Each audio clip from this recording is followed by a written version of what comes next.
Ya, hari ini alhamdulillah bisa melaksanakan kegiatan diseminasi penerapan budaya disiplin positif di SMK Negeri Sambodo. Sholawat serta salam semoga dilimpahkan kepada junjungan kita Nabi besar Muhammad Sallallahu Alaihi Wasallam serta keluarga sahabat kita semua, semoga besok dia mulia.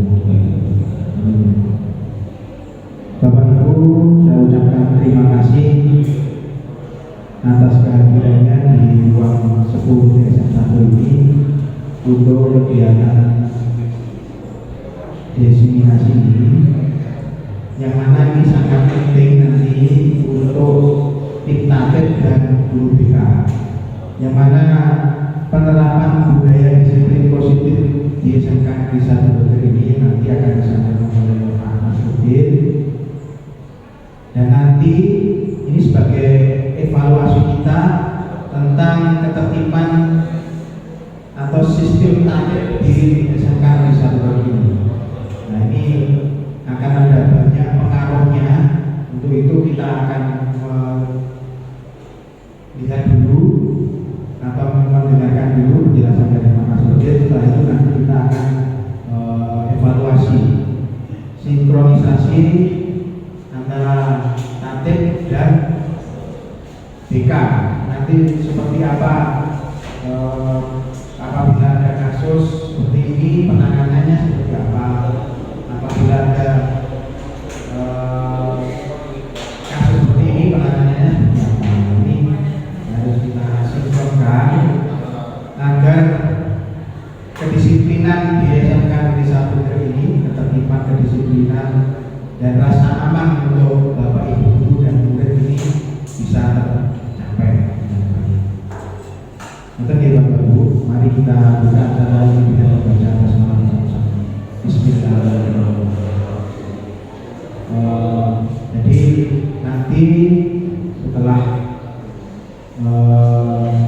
penjelasan atau diseminasi dari Pak Masudin, ini dilanjutkan dengan musyawarah atau penyamaan persepsi tentang ketertiban yang nanti akan kita bicarakan dan kita adopsi untuk tahun ajaran baru.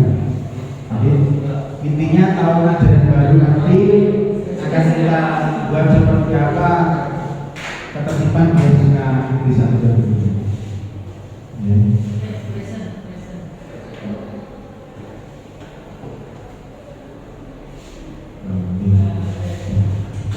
Oke, terima kasih Mas Nanti. Mungkin itu sebagai pengantar. Selanjutnya waktu akan saya serahkan kepada Pak Masudin secukupnya untuk diseminasi. Terima kasih. Assalamualaikum warahmatullahi wabarakatuh. Bismillahirrahmanirrahim. Wassalatu wassalamu ala Rasulillah wala haula wala quwwata illa billah. Yang kami hormati Pak Udin Sasmito selaku Wakil Kesiswaan SMK Negeri Sambodo, Bu Muji selaku Koordinator Tata Tertib beserta seluruh anggota, kemudian Bu Meti selaku Koordinator dari BK beserta seluruh anggota yang hadir pada pagi hari ini. Puji syukur mari bersama-sama kita panjatkan kehadirat Allah Subhanahu wa taala, karena pagi hari ini kita semua masih diberikan berbagai macam kenikmatan, utamanya adalah kita diberikan nikmat berupa kesempatan, kesehatan lahir batin, sehingga kita bisa melaksanakan aktivitas kita dalam keadaan sehat walafiat. Allahumma amin. Oleh karena itu mari bersama-sama kita membaca hamdalah alhamdulillah. Kedua kalinya melakukan salawat salam semoga selalu tercurahkan kepada Nabi kita Nabi Muhammad Sallallahu Alaihi Wasallam. Semoga kita semua diakui sebagai umatnya yang mendapatkan syafaat. Allahumma amin. Langsung mohon Bapak Ibu, kita masuk ke materi. Nanti saya sampaikan nanti harapan saya setelah ini ada tidak lanjut bagaimana, apakah seperti yang ada sekarang itu kita pertahankan utuh atau kemudian perlu kita perbaiki, atau malah kemudian harus kita bahas lagi sistem baru yang lebih relevan dengan keadaan situasi anak-anak sekarang.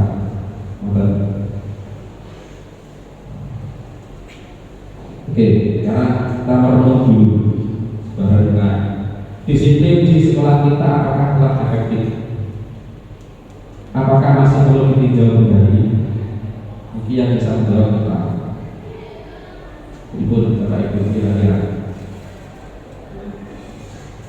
apakah sudah efektif atau tidak? Kita harus jujur saja. Apa adanya. Kalau memang efektif ya efektif kita tinggal kita menjalankan dengan konsisten. Tapi kalau belum mau kita bareng-bareng. Satu atau derek apa sambung? Derek sambung. Nah, kalau belum ini kita ini belajar, saya juga belajar kita tidak tapi kita saya sedang menyampaikan satu pengalaman baru yang menurut saya nanti relevan untuk kebijakan sekolah. Entah setelah itu nanti kita kemudian akan membangun satu sistem baru atau tetap itu nanti kan sudah sampai, tapi ini adalah bagian dari bagaimana kebijakan baru ini bisa kita tangkap, kemudian kita bisa berusaha untuk mengadaptasinya ke dalam kebijakan sekolah. Karena mau tidak mau, namanya kebijakan kalau tidak kita ikuti, kita akan semakin ketinggalan. Jadi kemudian kalau kita ngomong bahwa belum efektif, kira-kira permasalahannya di mana? Mari kita mudah. Di materi yang akan saya sampaikan ini, terus terang Bapak Ibu, terus terang nanti akan ada materi yang sangat bertolak belakang dengan sistem yang ada di sekolah kita. Ngapunten, yang saya sampaikan ini konsep yang disampaikan ini di kurikulum Merdeka itu ada yang sangat bertolak belakang dengan sistem yang ada di sekolah kita. Karena bertolak belakang itu pilihan kita itu sebenarnya apakah kita mau mengadaptasi yang baru itu atau kemudian kita malah sebaliknya. Kita tetap bekerja dengan sistem kita yang kita kuatkan lagi dan kita tidak bisa memperdulikan hal-hal baru itu, tergantung kita saja. Jadi nanti ada namanya diskusi positif, ada nilai-nilai kebajikan universal, ada tentang teori motivasi. Kita jawab banyak zaman kuliah teori motivasi. Ada hukuman dan penghargaan, bahasa kita yang dan punishment itu gitu. Kemudian ada restitusi, ada keyakinan kelas atau keyakinan sekular. Kemudian ada teori tentang kebutuhan dasar manusia. Kemudian ada tentang 5 posisi kontrol, nanti posisi kita di mana. Kemudian ada namanya segitiga restitusi. Waktu awal saya mendengar materi ini, saya menolak keras karena saya memandang sistem sekolah kita itu sudah bisa bagus sekali. Dan sistem yang disampaikan di materi ini sangat bertolak belakang dengan sistem yang ada di sekolah kita. Tetapi ketika saya berpikir bahwa ternyata sistem di sekolah kita yang kita agung-agungkan bahwa itu sistem terbaik itu ternyata sampai sekarang saya lihat belum bisa efektif. Oleh karena itu ini menjadi satu kegelisahan kita bersama, bagaimana kita panjenengan semua ini punya peran untuk membangun sistem itu. Oke.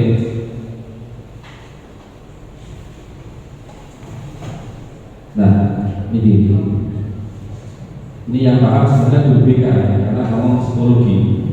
Ibu Meti yang paham sebenarnya guru BK karena ngomong tentang teori psikologi. Yang pertama adalah kita berbicara teori kontrol. Jadi ada ilusi sebenarnya. Ada ilusi dalam pikiran kita. Kita tuh menganggap ini efektif, tapi ternyata hanya ilusi. Apa itu? Satu, ilusi guru mengontrol murid. Apa yang dimaksud ilusi di situ? Jadi pada dasarnya kita itu tidak bisa memaksa murid. Kalau untuk mereka melakukan itu ya karena mereka sudah mengizinkan untuk kita kontrol, kita kendalikan. Dan itu pasti karena terpaksa. Ini ilusi. Kita malu. Tapi sebenarnya di situ menolak. dia hanya takut di poin, takut di hukum. Ini ilusi. Nah, kita masih sampai di situ. Ilusi bahwa kita bisa mengendalikan murid, mengontrol perilaku murid. Yang pertama. Yang kedua adalah ilusi bahwa semua penguatan positif itu efektif dan bermanfaat. Kita biasa membujuk murid kita, dia dirayu, dibujuk supaya seperti ini. Itu kadang-kadang sebenarnya menurut Bu Meni ini tidak efektif untuk jangka panjang. Nah, karena itu hanya bersumber dari orang lain, kalau dia sendiri tidak itu dari dalam hatinya, itu hanya untuk menyenangkan gurunya saja. Nah, seperti itu. Nah, ini konsep dasar loh ya. Nanti kita akan berbicara lebih jauh tentang konsep dasar dan punishment itu di mana nanti kacauannya. Itu ilusi bahwa semua perbuatan itu nanti efektif. Tidak semua efektif. Yang ketiga, ilusi bahwa kritik membuat orang merasa bersalah itu dapat memakan karakter. Ilusi bahwa kritik dan membuat orang merasa bersalah itu dapat memakan karakter. Contohnya ini, kalau ada yang melakukan itu, kira-kira kita mengatakannya bagaimana? Jadi bersama bapak ibumu, jangan merasa sedih, merasa bersalah. Ternyata itu tidak memakan karakternya. Dia akan menjadi orang yang punya identitas gagal dalam dirinya. Ini kalau psikologi, mungkin kita ketika dikatakan seperti itu, apa masalahnya benar seperti itu? Ya, jadi dengan membuat dia merasa bersalah dengan bahasa-bahasa seperti itu, sebenarnya ini kita sedang membangun identitas gagal dalam dirinya. Pikiran bawah sadarnya, kita mau pikiran bawah sadar secara tidak langsung. Nah, ini ilusi bahwa kritik dan membuat orang merasa bersalah, membuat kita merasa bersalah itu adalah sebenarnya tidak dapat memakan karakter. Kita berilusi bahwa dengan merasa bersalah itu mereka akan semakin kuat. Ternyata tidak. Mereka akan merasa semakin kuat, merasa bersalah, merasa banyak kekurangan. Jadi yang muncul adalah sisi negatif. Kemudian ilusi bahwa orang dewasa itu memiliki hak untuk memaksa. Maksudnya ini, maksudnya adalah ada namanya teori relasi kuasa, bahwa anak harus menurut kalau gurune, itu menurut kalau seniornya, itu menurut kalau atasannya. Ini ilusi. Dia akan ketika lepas dari itu dia akan biasa beda, akan melampiaskan segala lainnya. Nah, karena ini memang banyak, ini mengambil dari teori psikologi. Kalau Bu Meni mungkin akan lebih memahami, lebih paham, karena di DKI pasti problem-problem seperti itu akan muncul dan kita tidak tahu selama ini mungkin Bu Meni sudah secara intens menjadi anak-anak yang seperti itu. Nah, sekarang ada namanya perubahan paradigma di dalam kurikulum Merdeka. Apa itu? Dulu ada teori stimulus respon. Teori apa berarti namanya? Stimulus respon, SRI. Nah,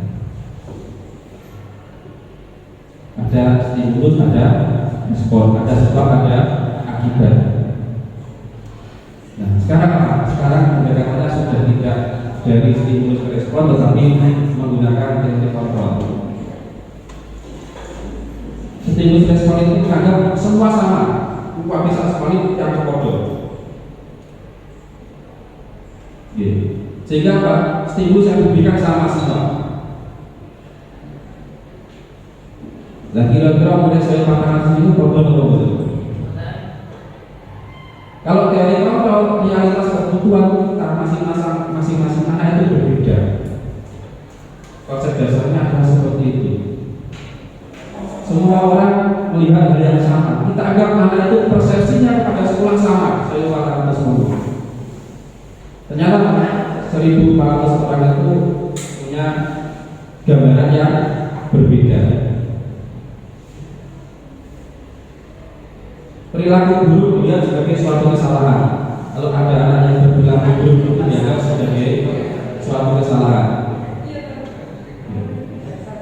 Tapi ternyata kalau di teori Pawang itu semua perilaku ada tujuannya. Mereka melakukan sesuatu walaupun salah di mata kita itu pasti dia punya tujuan tertentu. Gitu. Mungkin ada waktunya tertidur. Dengan mungkin ini kita belajar mawar, nanti dengan belajar ini kita harapkan nanti kita bisa mencari solusi atas problem-problem yang ada di sekolah kita.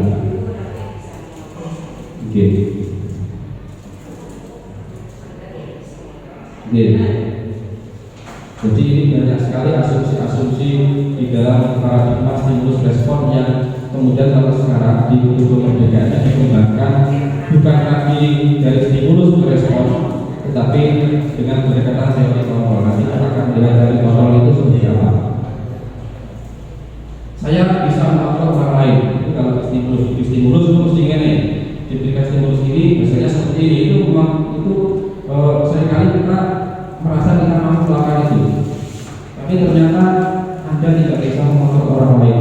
Itu hanya ilusi ketika mereka mengikuti perintah kita. Itu hanya ilusi saja. Menurut teori kontrol ini. Nah, dalam budaya kita disiplin itu seringkali cenderung dihubungkan dengan tidak nyaman. Ini nomor satu. Kata ngomong disiplin mesti tidak nyaman. Mesti dihubungkan dengan hal yang membuat tidak nyaman dalam ngomong disiplin. Itu persepsi pikiran bahwa saja anak-anak kita. Kenapa? Karena di sana ada kepatuhan. Kalau enggak saya dihukum. Kalau enggak seperti itu saya dipoin. Kalau enggak seperti itu orang tua saya akan dipanggil. Itu kan ketidaknyamanan. Untuk patuh saja dia harus berpikir seperti itu. Untuk baik saja, dia harus berpikirnya seperti itu. Untuk dapat ribet saja, berpikirnya adalah semua kebaikan dia harus dapat ribet. Kalau ribet, kabel. Nyapa saya ini pas dengan ribetnya.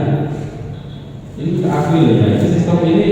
Sistem ini bisa jadi akan berpengaruh banyak pada perilaku anak-anak kemudian hari. Semua yang dilakukan harus ada imbalannya dan imbalannya harus ada juga. Bukan karena ada nilai-nilai kebajikan yang mengikuti dari dalam dirinya.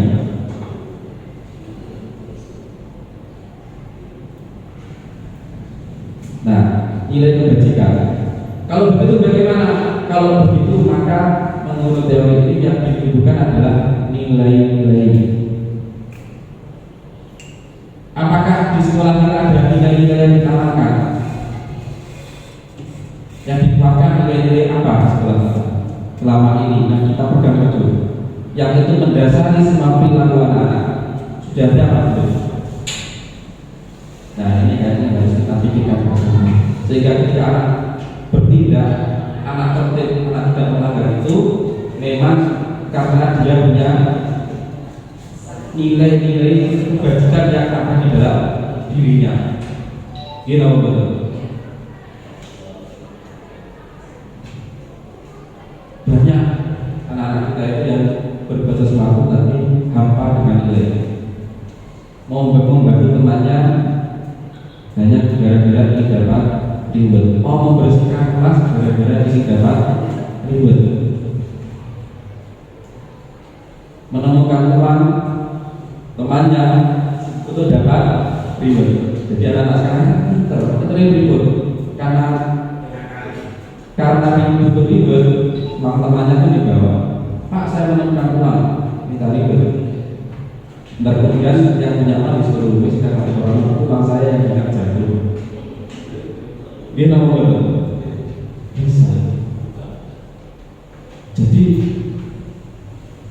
sebuah ironi.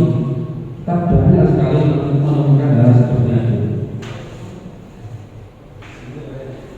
Bisa, itu bisa diatur, poin bisa diatur. Itu dari kata anak, bukan kita yang memberikan. Jangan jujur sama betul bahwa sekarang anak lebih canggih dari kita. Ibaratnya kalau anak ingin selamat dalam melanggar itu bisa. Gitu. Panggilannya kan sampai 100 ya. Anak bisa ngatur dan anak orang 100 ya. Anak bisa sampai terlambat minggu sih oke. Di poin tenang saja. Artinya apa? Artinya tidak memiliki kesadaran bahwa saya ini penting, tapi dia merasa aman melanggar karena tidak ada yang dia lakukan. Kenapa? Ribetnya masih banyak. Pernah menemui yang tadi pernah membuat simpenannya sekali. Ribetnya sih kalau 100. Melanggar apa pokoknya itu. Dia yang menjadi motivasinya adalah itu, bukan sadar bahwa dia ingin penting. Nah, ini yang nanti perlu kita bangun nilai-nilai kebajikan ini. Sebenarnya, nah ini ada teori hukuman dan kebajikan, ada teori reward and punishment. Kalau bahasa kita reward and punishment, cuma reward punishment itu kan bentuknya macam-macam. Kalau di kita kan berupa angka-angka ya. Poin sampai ini, sampai ini kan berupa angka-angka. Tapi modelnya beragam, macam-macam, bisa diberi sesuatu, bisa dikasih hadiah, bisa dikasih ini. Hukuman kemudian juga macam-macam, bisa disuruh push-up, suruh lari. Nah, kita akan melihat dari sisi teorinya. Jadi di dalam teori ini, yang ini dalam bentuknya restructuring school discipline ada 3 hal. 1 namanya hukuman, 2 konsekuensi, 3 restitusi. Kalau ada anak terlambat dengan suruh push up 1 set, itu termasuk hukuman, konsekuensi apa restitusi? Apa bu? Hukuman ya? Hukuman apa konsekuensi? Ya. Misalnya ada yang terlambat, saya dengan suruh push up 1 set, itu hukuman atau konsekuensi?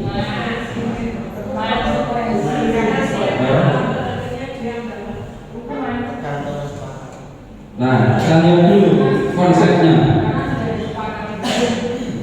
Kita lihat dulu. Hukuman itu bersifat tiba-tiba, tidak terencana.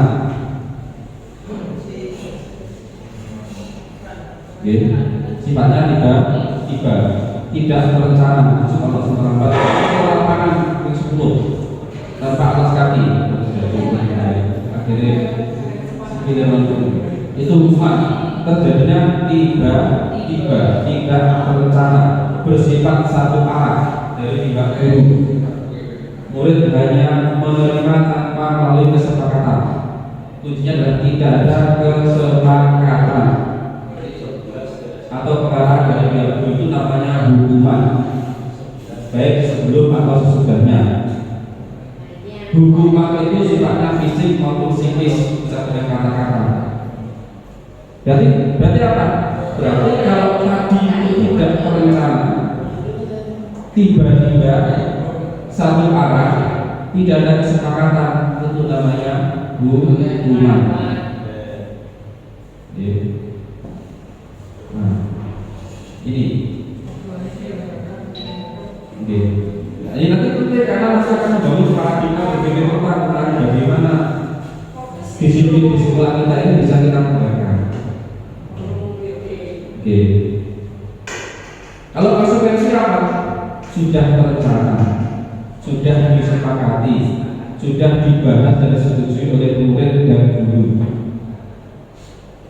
Kalau terlambat, nanti konsekuensinya push up 1 set dan disepakati dan masuk dalam aturan Podo-podo ngerti nih, itu namanya konsekuensi. Tapi kalau tiba-tiba gak enak aturan tertulis, ya dari kesepakatan tunjukkan pusat itu masih masuk hubungan. Di sekolah kita, mohon maaf, masih berupa bagaimana? Kenapa? Karena sifatnya tiba-tiba tidak ada acuannya. Kan KPUD, gitu. Kalau sing keputusan, ada guru liane kemaju, guru liane apa-apa. Berarti kan ini perlakuannya tidak sama. Tidak ada acuan yang sama dalam penanganannya.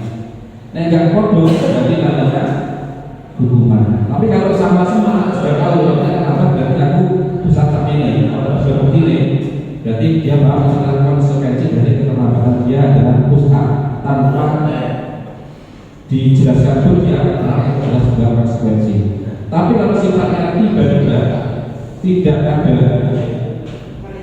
perencanaan bahwa kalau itu seperti itu, kalau sudah disosialisasi dan sudah disepakati dan diberlakukan sama namanya, ya namanya adalah konsekuensi. Sifatnya satu arah.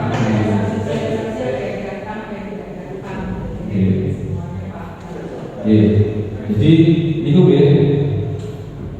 yang nanti setelah nanti nanti biar nanti kita pasal tentang hukuman nanti sistemnya bagaimana nanti kita atur bersama tindakan-tindakan itu. Karena nanti akan dianggap sebagai hukuman kalau tidak ada landasan tertulisnya. Nah, kemudian ada namanya restitusi. Ada hubungan, ada konsekuensi, ada restitusi.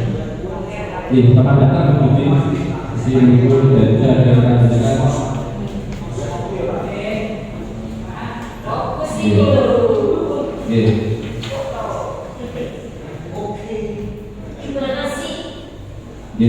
Jadi sama Bu, saya juga mikir keras. Kita itu selama ini sebenarnya bagaimana posisi kita ini? Apakah kita itu selama ini memang posisi kita sebagai orang yang senang hukum, atau memang sudah sistem kita itu sistem yang sudah membangun untuk ada kesepakatan bersama, atau bagaimana? Nah, ini nanti setelah ini nanti monggo kita kalau memang nanti kita arahnya adalah bahwa kita tidak mau terkena ini dianggap menghukum sistem di kita harus kita perbaiki supaya nanti kita tidak ada kesalahannya dalam sebuah hukuman, tapi ini adalah sebuah konsekuensi dari sebuah tindakan. Yang ketiga namanya restitusi. Restitusi itu menciptakan kondisi mungkin terjadi kesalahan mereka yang terjadi di sekolah kita. Yang terjadi di sekolah kita itu kalau ada poin pelanggaran itu dibagi sampai berapa? 100. Ini nomor sistemnya. Kalau anak dengan 100 itu pelanggarannya sudah oke apa hanya satu kali pelanggaran? Kalau satu berarti sangat berat. Kalau pelanggaran kecil berarti sudah banyak. Gila. Ketika kita memberi poin saat kita terjadi pelanggaran itu, kita kira-kira dari sekolah kita itu kira-kira kita menyelesaikan permasalahan saat itu atau ditumpuk masalahnya. Menurut jaringan yang terjadi sekarang ini, ditumpuk sampai 100 baru ada tindak lanjut atau setiap ada masalah langsung diselesaikan.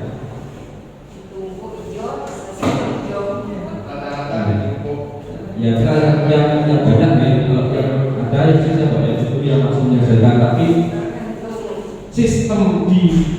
sistem ya kita apa sistem ya? Sistem di kita itu 100 baru ada tidak lanjut. Kalau terlambat berarti berapa kali ya? Kalau 100 5 kali terlambat. Kalau dia dapat libur 1 kali berkurang lagi dan sudah diambil. Anak bisa ngakali supaya dari kali orang tuanya. Saya mau betul bisa. Wis 90 berarti terlambat naik. 90 berarti naik. direktorat sampai 100. Berarti apa? Sistem pendidikan itu belum mengarah pada restitusi, selesai masalah secara langsung agar dia memperbaiki kalau ada kesalahan. Nah, nanti monggo kita supaya kita jujur saja kondisi kita seperti apa. Ini kita tidak sedang menyalahkan siapapun. Ini adalah sistem kita yang dari awal kita bangun dulu ini apa yang perlu untuk kita evaluasi. Masalah ketertiban adalah masalah kita bersama. Mungkin nanti ke depan perlu ada kebijakan tentang penanganan ini, apakah harus menunggu 100 atau bagaimana? Kan itu mungkin kesimpulannya. Jadi restitusi itu menciptakan kondisi murid memperbaiki kesalahan mereka, sehingga mereka bisa kembali pada kelompok mereka dengan karakter yang lebih kuat. Artinya ketika anak bermasalah itu jangan sampai hanya kita catat di poin, kemudian sudah nanti urusan BK yang akan menyelesaikan. Ini bisa terjadi di simulasi kita itu. Sudah terjadi. Oke. Paradigma setelah kita itu tugas kita hanya memberi poin, yang begitu. Setelah di poin ukur nanti BK yang akan tidak lanjut. Antara yang memberi poin dan yang memberikan tidak lanjut orangnya berbeda. Nggak ngerti masalah yang pokok kejadian seperti apa, tapi dia akan terbebani untuk menyelesaikan masalah yang mungkin bisa bertumpuk. Kalau selama tadi misalnya 20 poin menjadi 100 kan sudah 5 kali perlambat. Kalau sudah 5 kali baru ada tindakan kan kayak Pak Yudis. Karena mana mau bilang terus. Itu pun kalau dia tidak dapat juga, dia bisa mengurangi lagi yang terjadi. Dia tidak bisa mencapai 100 dan tidak ada manfaat. Tidak ada tindakan, tidak ada upaya perbaikan. Lalu kita lihat dari sisi teori motivasi. 3 motivasi perilaku manusia. Kira-kira anak kita itu masuk yang mana ketika dia itu disiplin atau kompeten? Dia macam-macam Pak. Tapi bisa jadi ada di antara ketiga itu. Ada yang mungkin masuk kategori yang pertama untuk menghindari ketidaknyamanan atau hukuman. Bisa jadi yang dilakukan anak kita itu adalah hanya untuk menghindari hukuman atau ketidaknyamanan, bukan karena kesadaran diri.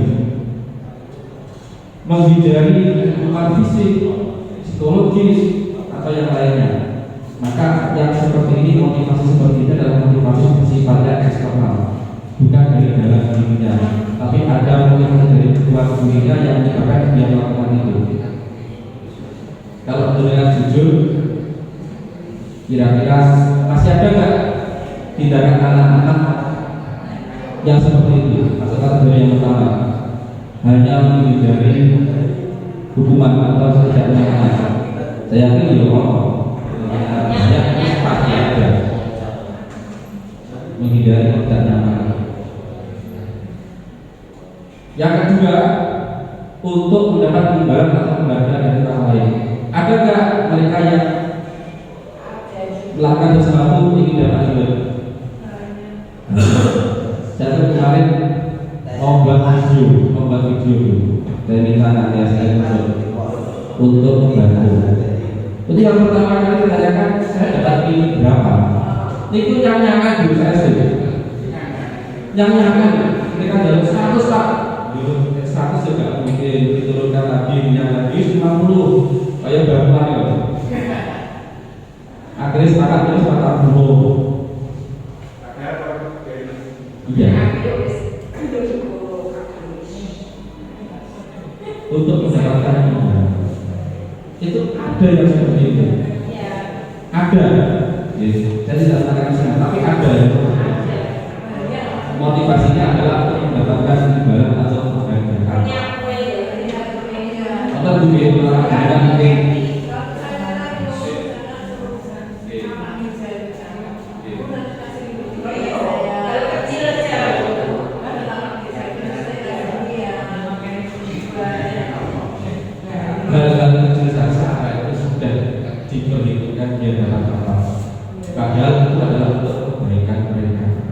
bersih kelas itu loh.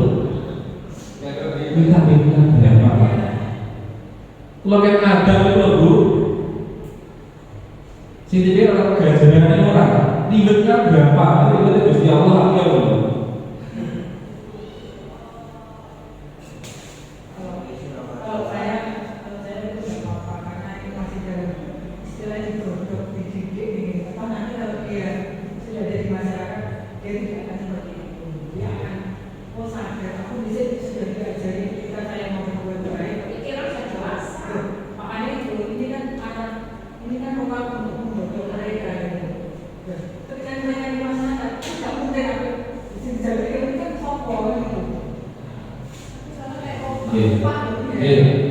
Makanya nanti kita tetap semua sistem itu akan ada nanti kita lihat dulu, makanya kita mencoba efektivitasnya seperti apa, dampaknya seperti apa dan seperti itu. Ya memang kita bagus sih memberikan iming-iming seperti ini, tapi nanti akan ada hal lain seperti dampaknya. Jadi kita, jadi ada di bawah itu ya ada yang terjadi, tidak apa-apa. Tapi apa? Tapi nanti kita mencoba untuk mengarahkan kepada level yang lebih tinggi. Sekarang kuatnya yang kita sepiro, seperti itu. Nanti kalau sudah kuat kita naikkan levelnya, sadarannya. Maka proses di saat ini sudah berbeda seperti itu. Proses kita untuk proses kita ke sana. Dan yang ketiga adalah untuk menjadi yang mereka inginkan, menghargai diri dengan nilai-nilai yang mereka percaya. Nah, sebenarnya yang paling mengharapkan itu yang tiga ini. Misalnya saya suruh Anda mau itu, harapan dia itu dia percaya bahwa kalian itu adalah bagian dari dia menjalankan keyakinannya, dapat pahala, dapat yang kita harapkan seperti itu. Yang kita harapkan. Tapi yang belum mampu ya mampunya di mana? Dan yang levelnya anak-anak sampai mana? Kalau belum ya kita mencoba untuk melakukan nilai-nilai itu. Nah sekarang masalahnya kita yang mungkin sering tidak kita jalankan ini menanamkan nilai-nilai itu. Nah nanti berarti kita nanti arah depannya adalah penguatan nilai-nilainya itu. Selain juga kita kemudian tetap menegakkan aturan itu sesuai dengan yang sudah ditetapkan di sekolah kita. Harus diimbangi dengan menanamkan nilai itu. Kita menanamkan kalau ada nilai. Nah, misalnya kalau di kan itu bagus sih, saya kalau bisa biar orang orientasinya fokus ke ribet saja, tapi ada pemikiran lain di balik yang dia lakukan itu memang dia ada dorongan dari dalam untuk menjalankannya. Nah, dari tiga perilaku itu memang ini kebanyakan kalau anak-anak di usia sekolah itu yang banyak adalah yang nomor satu dan nomor dua. Mereka terjadi itu kebanyakan adalah untuk mencari amal, menghindari hukuman, menghindari punishment. Yang kedua, kalau mereka melakukan kebaikan itu orientasinya adalah untuk mendapatkan imbalan, penghargaan dari orang lain. Yang banyak seperti itu. Dan nanti yang kita harapkan adalah sudah mengarah ke level ketiga, yakni dia melakukan itu karena dia menghargai dirinya sendiri dengan nilai-nilai yang mereka percaya. Nah, apakah mudah nih? Paling aneh ini dulu, paling sulit. Makanya nanti ini kita buat level-levelnya, kita satu nanti mungkin apa penguatannya, kelas dua apa. Kita tidak hanya ke arah reward dan punishment saja, tapi juga ada penanaman nilai. Caranya bagaimana nih? Setelah ini nanti monggo kita diskusikan bersama.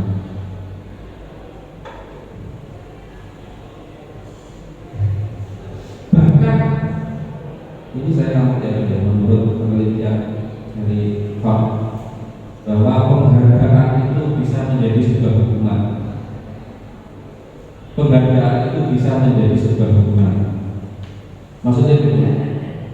Maksudnya penghargaan itu sebenarnya adalah menghukum dia sendiri secara tidak langsung, menghukum dirinya sendiri. Bagaimana itu? Satu, pengaruh jangka panjang dan jangka pendek. Penghargaan itu efektif dalam waktu jangka pendek, tidak bisa dalam jangka panjang. Ini menurut teori lebih. Karena Pak, kehilangan motivasi dari dalam dirinya. Harap-harapan ini yang mendapatkan sesuatu yang menurut dia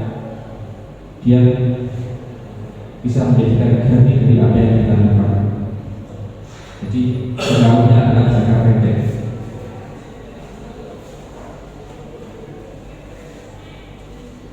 Dalam jangka panjang apa yang terjadi? Dalam jangka panjang adalah selalu mengharap,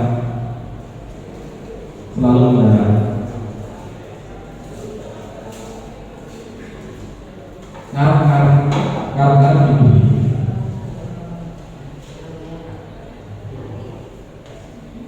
Yang kedua, penghargaan itu tidak efektif. Ini menurut penelitian mungkin. Jadi mungkin nanti akan ada penelitian yang lain.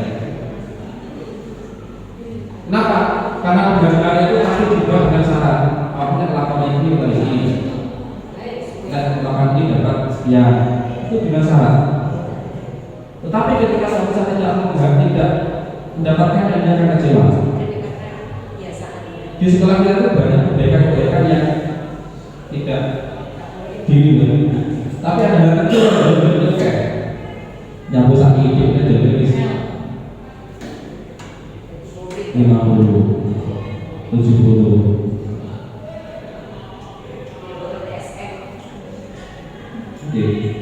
Penghargaan merusak hubungan. Kenapa ini terjadi? Kalau ada penghargaan dengan hal kecil yang lainnya tidak dapat digunakan akan menumbuhkan rasa iri. Termasuk informasi dari Pak Ari, kalau ada Pak Ari yang melaporkan ini dapat penghargaan sekian, itu ternyata anak-anak itu ada resiko-resiko terjadi anak-anak itu konflik. Jadi penghargaan berikut yang seperti itu merusak hubungan, bisa merusak hubungan. Ini fakta loh ya, fakta. Jadi kita jujur saja, saya juga.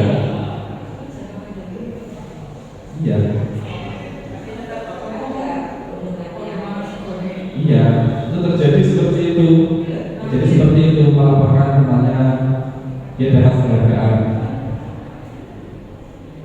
Ini ada ilmu juga seperti ini. Di foto, dilaporkan dia dapat penghargaan. Nanti gantian, dia dapat ilmu, dia akan mencari kesalahan yang lainnya. Merusak hubungan. Penghargaan mengenai ketepatan. Nah ini ternyata baik. Penghargaan menurunkan kualitas. Ini ada riset yang mengatakan kalau diberi penghargaan itu ternyata kualitasnya lama-lamaan menjadi menurun. Kalau orang diberi tugas, diberi itu kualitasnya lama-lamaan menurun. Misalnya tiap Jumat disuruh bersih-bersih dengan ribet yang sama, Jumat pokoknya bersih 20. Itu antara pertama kedua itu akan mengalami penurunan kualitas bersih-bersihnya. Ini menurut teori seperti itu. Sudah tidak sama lagi dengan yang pertama. Mulai 80 nanti akan menurun terus kualitas yang dilakukan. Nah, ini teori loh. Penghargaan mematikan kreativitas. Ini juga menurut teori seperti itu ternyata. Penghargaan itu menghukum mereka yang tidak mendapatkan penghargaan, mulai hadiah atau wifi yang si boleh itu merasa terhukum, itu gak oleh. Itu nyata terjadi. Rasa kecil lagi. Nah, oleh karena itu yang perlu ditumbuhkan adalah motivasi dari dalam diri, yaitu motivasi intrinsik.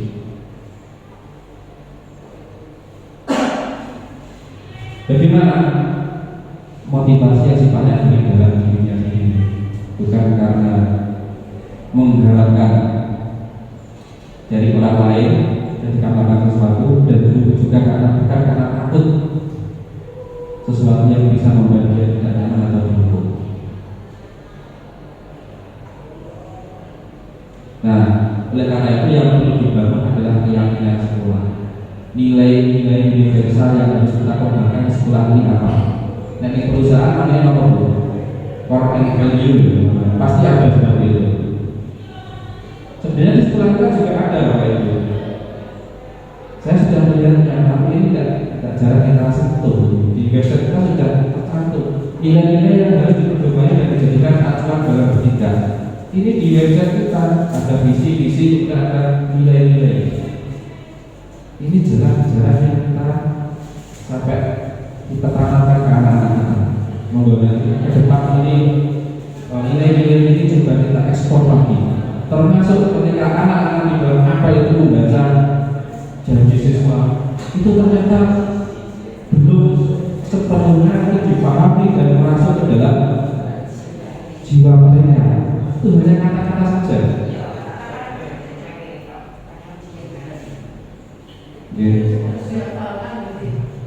Dihafalkan dan didalami makna sapi maknanya seperti apa. Nah, nilai-nilai yang harus diperdomani diketahui di sekolah kita itu ada etika moral. 1. Mengindahkan IKS, senyum, salam, sapa, sopan, santun. Nomor 1. Nomor 2, excellent. Setiap pada sekolah menjadi menjadi yang terbaik.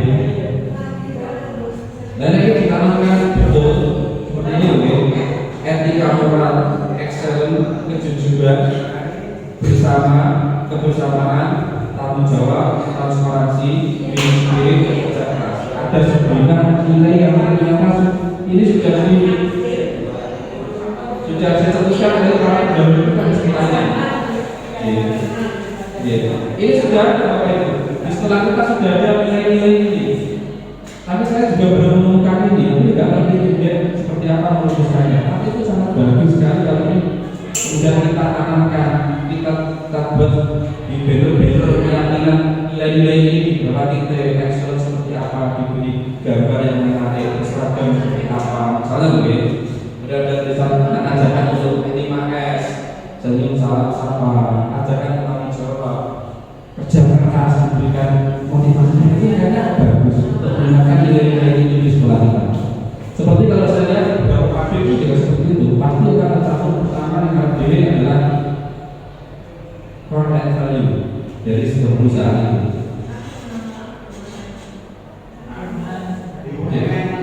Pasti ini bilangnya akhlak, berakhlak, berakhlak.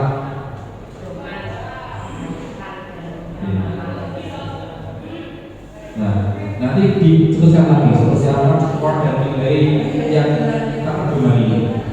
Dan hari ini kita kalau ada yang melanggar, kembalikan kepada ini. Nilai-nilai apa yang harus kita jalankan semua ini?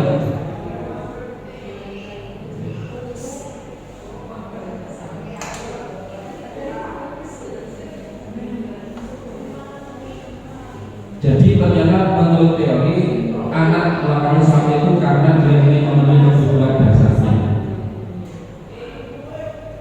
Jadi saya ulangi lagi, anak melakukan sesuatu itu karena dia ingin memenuhi kebutuhan dasarnya sebagai manusia.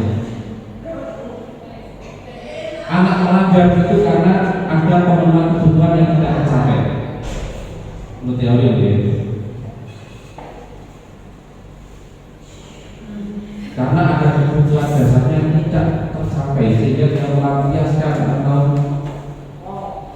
kemudian melakukan sesuatu yang dia anggap itu bisa untuk mencapai kebutuhan itu, sehingga itu namanya adalah penyimpangan. Oleh karena itu pencapaian kebutuhan ini harus diarahkan supaya tidak terjadi penyimpangan. Lalu apa kebutuhan dasar manusia itu? Menurut teori, 1. Kebutuhan bertahan hidup, survival. Apa makna itu? Kebutuhan fisiologis maupun biologis. Maka tidak ada yang kedua, anak melanggar itu kira-kira apakah ada kebutuhan bertahan hidupnya yang tidak tercapai? misalnya anak bekerja itu ada masuk ini ada dia dengan bekerja itu dia ingin mencapai kebutuhan ini sehingga apa? Tidur kalau malam karena bekerja paginya datang terlambat ke sekolah. Ini apa betul? Anak saya bolak-balik ke sekolah karena ada kebutuhan termasuk kebutuhan saya produksi maksudnya kalau pasar ini kalian salurkan dengan baik. Nomor 2, kebutuhan kasih sayang rasa diterima. Ternyata kadang-kadang anak muda itu karena ada hal ini rasa kekurangan rasa kasih sayang, rasa diterima.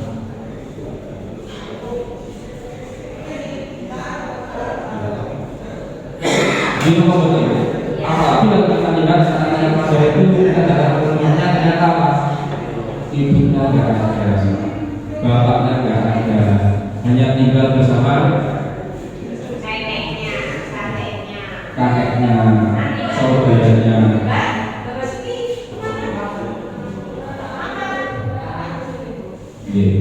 Rasa kasih sayang, kebutuhan itu, rasa kasih sayang. Ada kebutuhan kekuasaan. Apa itu? Anak ingin diakui kompeten, terampil, ingin didengarkan, memiliki rasa harga diri. Itu kebutuhan. Dan nanti anak dominannya juga ketika dia melakukan itu. Kadang-kadang dia membutuhkan kekuasaan itu. Ingin pelatih itu dia ingin pelatih itu dianggap betul. Itu kalau tidak tercapai, dia akan masuk pada perbuatan yang menyimpang. Kebutuhan kebebasan. Nah ini sih kemarin kebutuhan kebebasan itu. Anak itu ketika menghadapi masalah karena tidak suka, ingin bebas. Ingin bebas betul, ingin bebas ketika dibahas aturan tidak mau saya seperti ini Pak. Kalau dengan buat poling senjata anak itu pasti mereka pengennya macam-macam. Kalau kebutuhan bebas tidak tercapai, pasti dia akan mencoba hal-hal yang itu dianggap bisa menyalurkan ekspresi itu. Dan yang kelima adalah kebutuhan kesenangan. Pengen senang, pengen senang, bocah juga sama. Makanya sudah kali sebenarnya dia akan berusaha untuk mencari kesenangan. Mudah band dan iki penyanyi supaya memiliki kebutuhan kesenangan. Kalau itu tidak diarahkan kepada baik, ini berbahaya Bapak. Dia akan boleh mencoba yang lebih berbahaya lagi. Tidak ada kontrol, tidak ada dampingannya.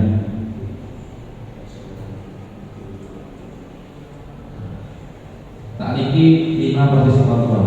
Kita itu di sekolah ini menjadi bagian yang keberapakah posisi kita? Bagian manakah?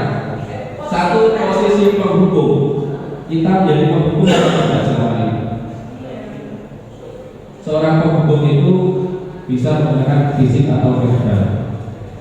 Orang yang menggunakan sistem penghukum bisa mengatakan bahwa sekolah menggunakan sistem atau alat yang dapat digunakan untuk pidana. Itu posisi penghukum. Sing nomor 2 pembuat merasa bersalah. Nah ini pembuat merasa bersalah. Contohnya yang kami tidak kasih ya itu menurut teori ini adalah posisi kita menjadi pembuat merasa bersalah.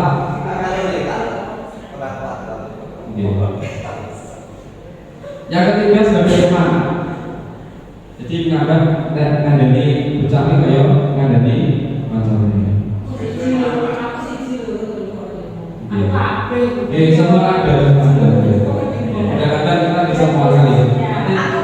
Tergantung yang lebih dominan yang mana.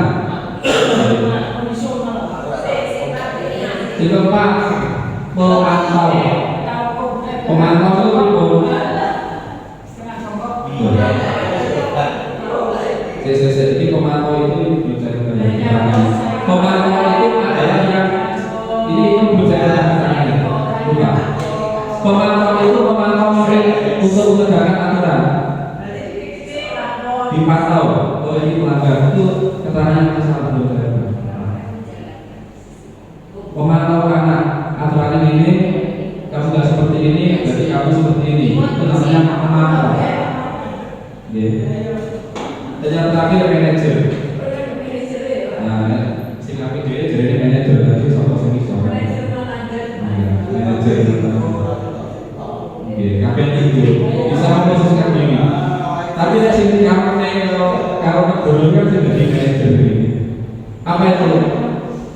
mempersilahkan murid mempertanggungjawabkan perilakunya, mendukung murid untuk menemukan solusi permasalahannya. Jadi murid itu kan tanggung jawab kan memiliki solusi diri, kita ini disuruh untuk mengarahkan saja. Kasusnya seperti itu. Nah, jadi di sekolah ini kita bisa saja menjadi sebagai penghukum, bisa sebagai nomor dua tadi sebagai pembuat rasa bersalah, yang ketiga bisa menjadi teman, yang keempat memantau, yang dan yang kelima adalah sebagai manajer.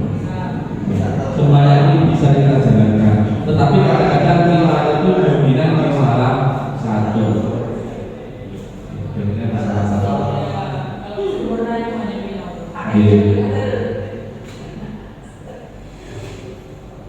Kalau menurut dari materi karena itu ada motivasi eksternal, ada motivasi intrinsik atau internal. Yang eksternal itu adalah yang pendukung, pembuat merasa bersalah, teman dan pemantau. Itu dianggap motivasi anaknya itu motivasi dari luar dunia misalnya. Kenapa? Karena takut dihukum, karena dia diberitahu bahwa dia bersalah, merasa bersalah, karena dia sungkan ke guru adalah teman saya, masa sebagai temannya itu bisa sungkan. Yang keempat, karena dipantau. Itu semuanya motivasinya adalah dari luar dirinya. Nah, dari bagian yang dan yang terakhir adalah motivasi yang prinsip, yaitu yang menempatkan diri kepada sebagai manajer. Artinya anak-anak yang bermotivasi untuk mempertanggungjawabkan kesalahannya dan termotivasi dari dalam untuk mencari solusi dari permasalahannya sendiri. Itu berarti sebenarnya guru BK urusan kalau psikologi mesti kata fisik. Nah, dari 5 psikolog itu maka yang diharapkan dari pemerintah itu adalah kita dalam menjalankan tugas kita tentang masalah itu menggunakan ini segitiga resiko. Iya, dengan menggunakan seperti ini yang diharapkan. Ribet bicara ini.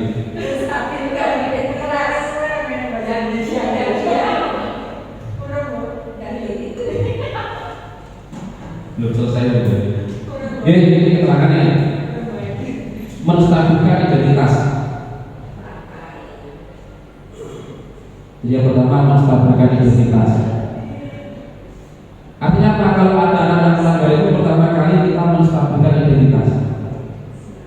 Kita semua akan melakukan hal terbaik yang bisa kita lakukan. Artinya biar anak ini merasa bahwa aku ya iso melakukan kesalahan. Biar stabil dulu identitasnya. Dia tidak merasa bersalah, tidak merasa marah kalau dia sedang ada emosi. Dia stabil dulu. Yang kedua adalah validasi tindakan salah. Bagaimana itu? Kita tanyakan bahwa semua perilaku itu pasti ada alasannya, ada tujuannya. Kondisi sudah stabil, kita tanya permasalahannya apa.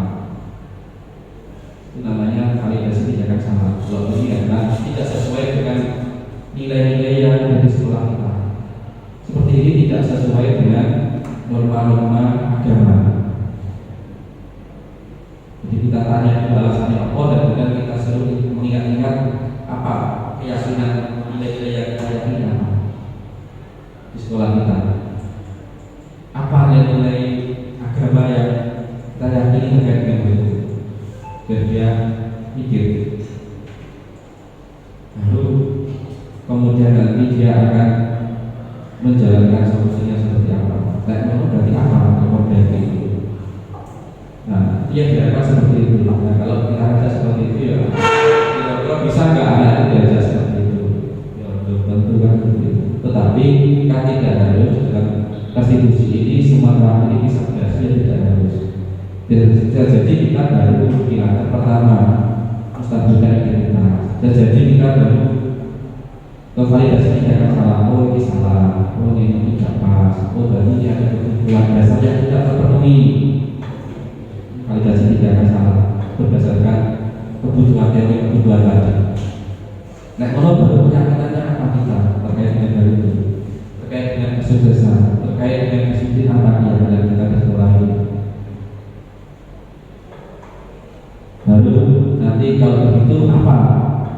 kita untuk memperbaikinya.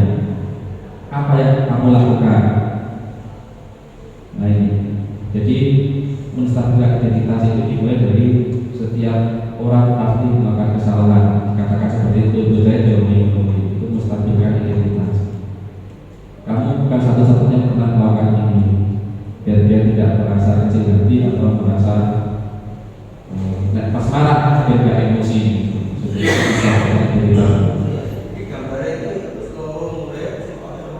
Kita dua malam. Bumedi harus menang tadi kan rapi dulu.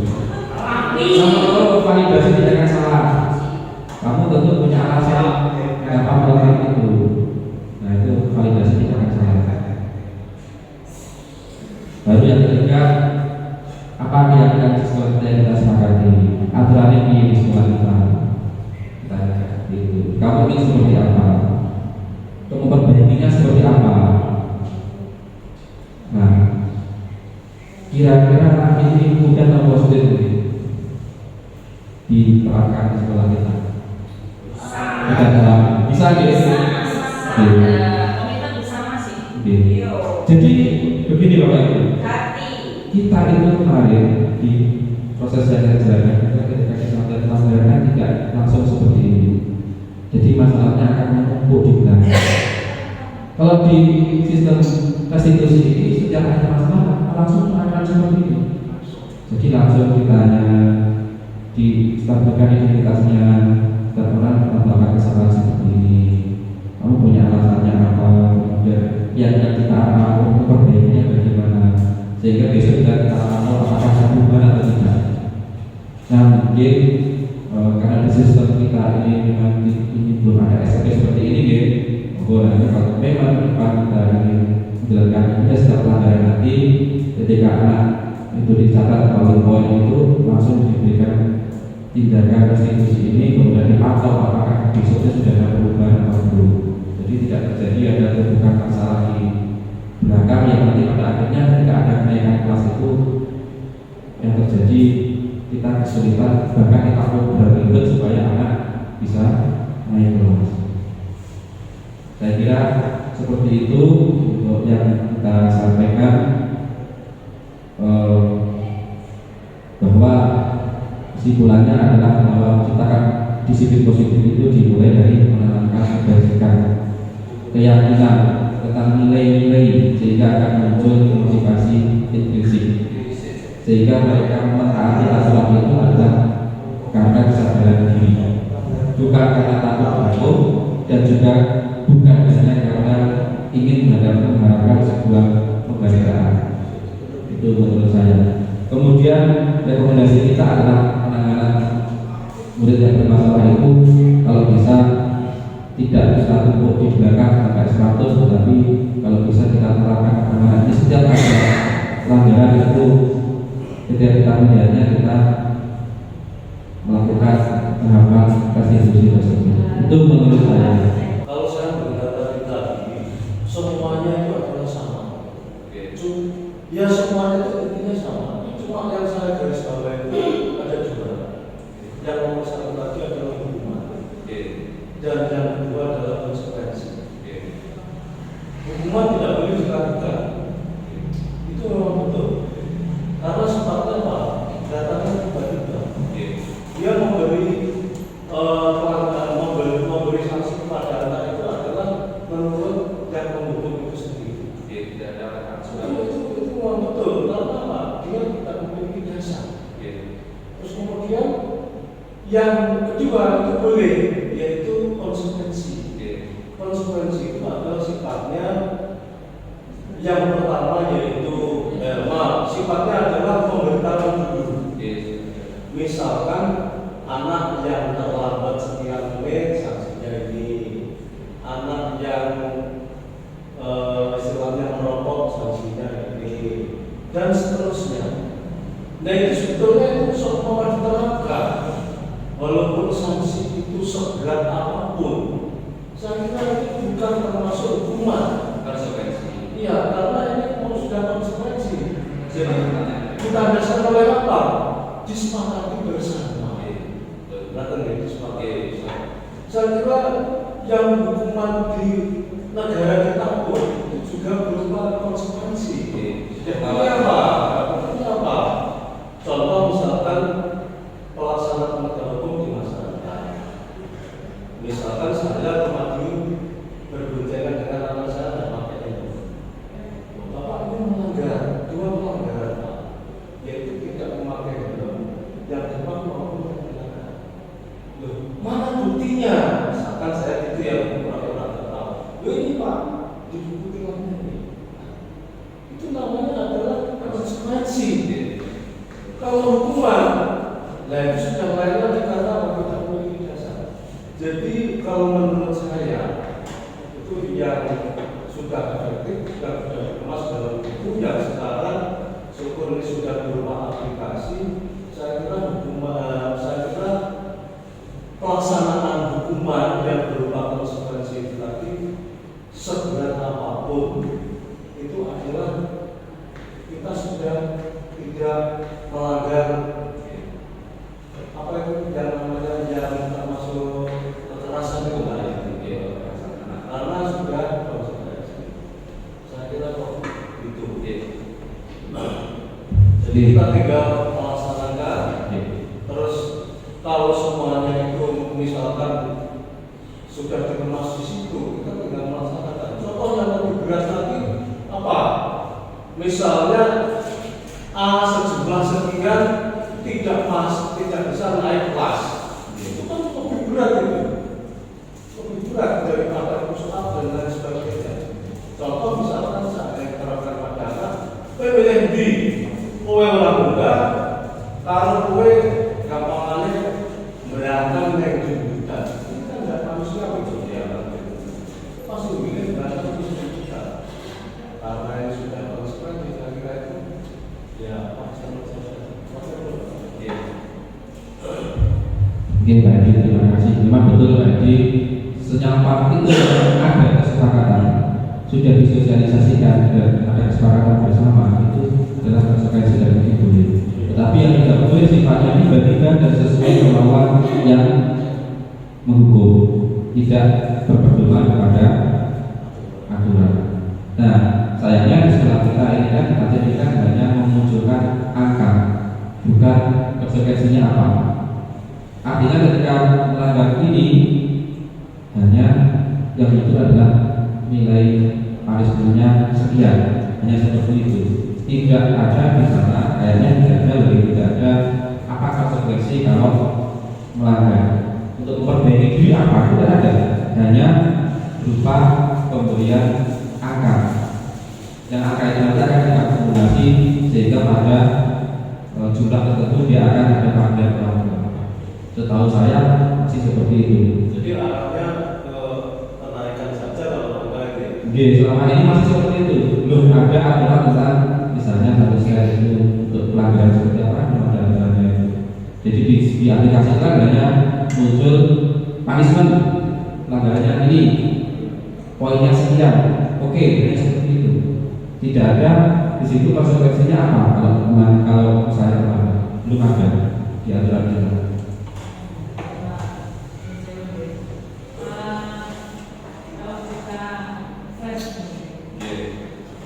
Dulu saya sudah menyampaikan ke tim partai, sudah sosialisasi pada saat rapat dinas.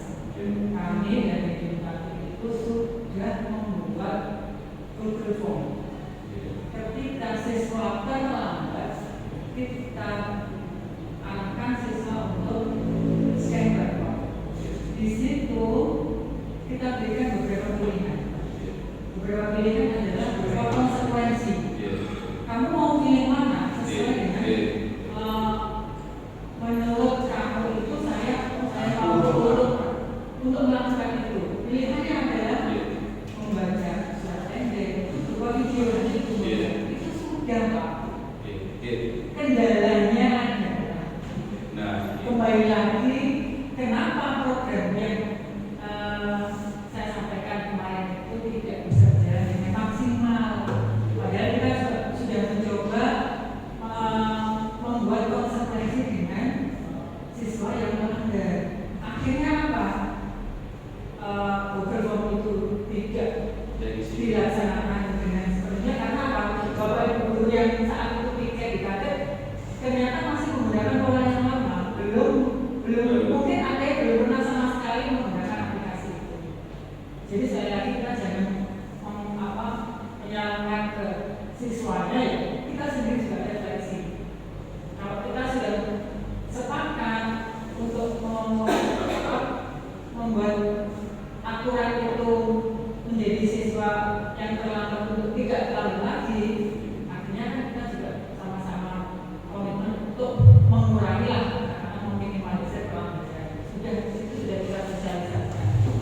Bu. Terima kasih informasinya. Jadi saya menangkap ini kan baru sebagian dari pelanggaran yang sudah muncul itu. Jadi mungkin ke depan nanti bisa itu sudah bagus, itu sudah mengarah kepada sebuah konsekuensi, itu sudah mengarah sana lagi kan perlu ke depan nanti penguatannya kepada seluruh bapak ibu guru. Yang kedua adalah tidak hanya di masalah remaja saja, tapi juga di semua pelanggaran itu apa konsekuensinya. Dan yang ketiga nanti mungkin integrasikan dengan satu aplikasi saja. Ke depan mungkin kalau ada pengembangan dari Pak Bin mungkin yang bisa, jadi tidak teraplikasi yang tersendiri gitu. Bahwa kalau nanti mungkin bisa diakomodir menjadi satu aplikasi. Jadi menurut saya itu adalah bagian dari upaya kita untuk merubah dari angka-angka menuju konsekuensi realnya apa, biar nanti tidak terjadi hukuman yang liar gitu. Itu sudah sangat bagus sekali itu. Nanti tinggal kita kembangkan kepada pelanggaran yang lain seperti apa. Jadi mungkin ini ada Bu. Saya melanjutkan yang tadi sebenarnya sudah bagus ya Pak. Saya juga pernah, tapi sayangnya dengan itu dan itu saja. Maksudnya saya juga pernah Pak, seandainya saya dan musik kok ternyata soalnya terus saya di musik terus berikutnya saya lagi yang malah itu Pak, selanjutnya saya dan musik dan besoknya soalnya yang berbeda akhirnya balik itu ya itu contoh kesadaran dari kita sendiri. Kemarin saya mengusulkan Pak Hasan dengan Pak Udin, monggo tiket itu jadikan satu aja, tidak ada kotak-kotak gitu, tidak kotak-kotak. Sebenarnya mungkin yang dari kita kok sini kan diumumkan, seolah-olah itu ya dia sendiri harga semuanya. Ibu, untuk Pak Bin dicatat bahwa nanti mungkin ada kebijakan di tahun ajaran baru terkait dengan tugasnya. Harusnya ya ini seperti ini ada yang bagi semua terlibat itu semua kalau hanya begini saja yang nanti kalau kita ketemu lagi kita ngomong lagi kalau kan selesai apa sampai uang nyempok Ini hari ya. Ini saya Ini mau ganti tarik ya. saya tadi mau jalan yang lebih baik yang lagi kalau nunggu panggilan orang tua itu dapat 100 poin. Itu kalau menurut saya itu terlalu lama. Misalkan kalau anak melanggar itu kan berarti sampai 5 kali. Khawatir saya itu menjadi pola dia atau kebiasaan. Oleh karena itu ini tergantung nanti apakah tawaran buku ini nanti apakah bisa dikerjakan atau tidak. Jadi Pak, misalkan setiap ada masalah di hari itu akan lambat itu diselesaikan pada hari itu juga. Nanti di situ kan nanti ada catatan. Oh, si Tommy melanggar ini. Besok lagi kalau dia melanggar bisa ditahu. Sehingga tidak terjadi suatu penumpukan masalah yang itu bisa mengakibatkan menjadi kebiasaan. Itu yang pertama. Kemudian anak yang sering keluar itu pasti ada pemicunya. Faktor pemicunya ini yang kita cari. Tidak perlu kita sampai keluar nyari, tidak perlu. Justru nanti saya khawatir kalau di luar nanti malah sampai kemana-mana. Faktor pemicunya itu kenapa ini kok sampai ke sana? Mari kita diskusikan seperti itu. Nah, itu akan lebih efektif daripada kita bicarakan sampai keluar. Itu bukan salah siswa. Seperti teori tadi, kenapa siswa ingin mencari yang tadi itu paling gampang.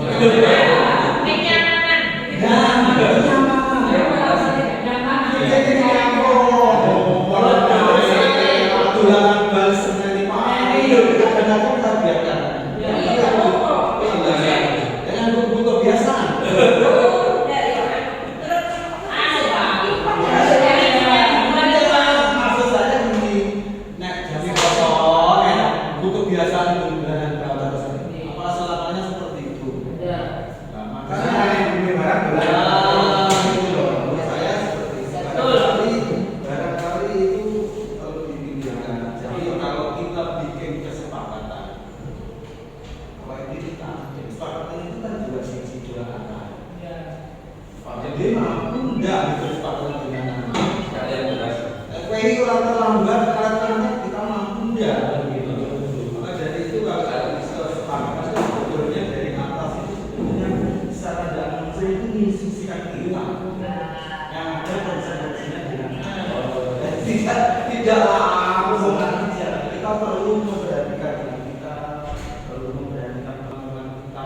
Ya, berarti kan introspeksi. Iya, sebetulnya dari atas itu maunya begitu. Mungkin kesempatan ini dua itu aslinya begitu. Tapi jangan langsung diambil bahwa bocah sih pernah ini tapi namanya itu.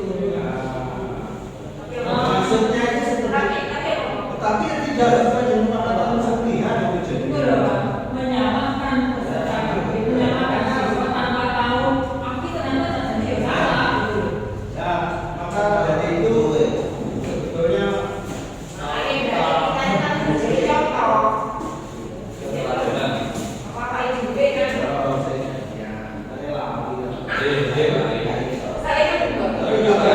faktor pemicu itu bukan saja dari dari hukuman itu bahwasanya sudah ditambah lagi di sini pokoknya saya setuju tuh ini yang dilayani hukuman kan ada. Jadi mohon nanti mungkin kita bisa mempelopor bicaranya yang cukup simpel yang mudah dilakukan oleh orang karena pembahasan kita itu kalau berdasarkan itu berarti memahami saja. Jadi kalau bikin konsep yang paling mudah, yang paling mudah betulnya yang cukup siap terlambat ditanya kenapa. Besok lagi dia katakan aku ketawa. Terima kasih Bapak Ibu sudah mengikuti kegiatan pada pagi hari ini dari awal sampai akhir. Semoga apa yang kita bicarakan, kita diskusikan pada pagi sampai siang hari ini benar-benar bisa memberikan dampak bagi peningkatan disiplin di sekolah kita, sehingga kita bisa menghasilkan para siswa yang berkualitas menjadi sekolah yang para juara. Terima kasih atas perhatiannya. Mohon maaf segala kekurangan. Saya itu berdasar pada Alhamdulillahirobbilalamin. Ya, assalamualaikum warahmatullahi wabarakatuh.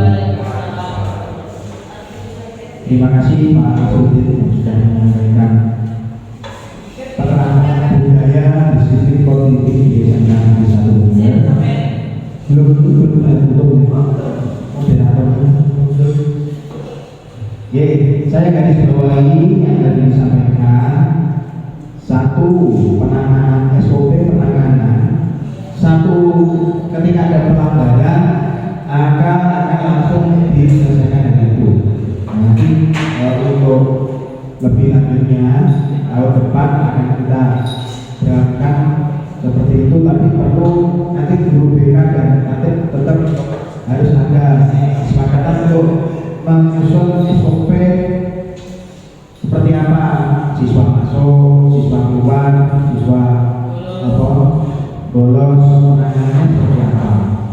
Kalau tadi konsekuensi misalnya terlambat, konsekuensi apa tidak masuk sekolah, konsekuensinya ini nanti kita susun lagi lebih detail di tim kecil saja, jadi biar bisa untuk setelah itu kita sosialisasikan kepada tim Nades dan kepada guru. Jadi intinya SOP penanganan pelanggaran dan kesepakatan bersama, kesepakatan kelas sehingga itu dilakukan anak karena melanggar itu karena konsekuensinya seperti ini, anak-anak sudah bisa. Maka gitu Pak Ibu, terima kasih hari ini luar biasa pengetahuan saya pertama. Walaupun saya sudah mempelajari ini lebih dulu, ternyata lupa. Nanti diingatkan lagi oleh Pak Nas, diingat lagi materinya ini. Terima kasih Pak Nas, terima kasih Bapak Ibu guru, tim Kantin dan Bapak Ibu BK. Semoga ke depan sekolah kita lebih baik dan anak-anak kita sesuai dengan harapan sekolah, yaitu lulusannya bisa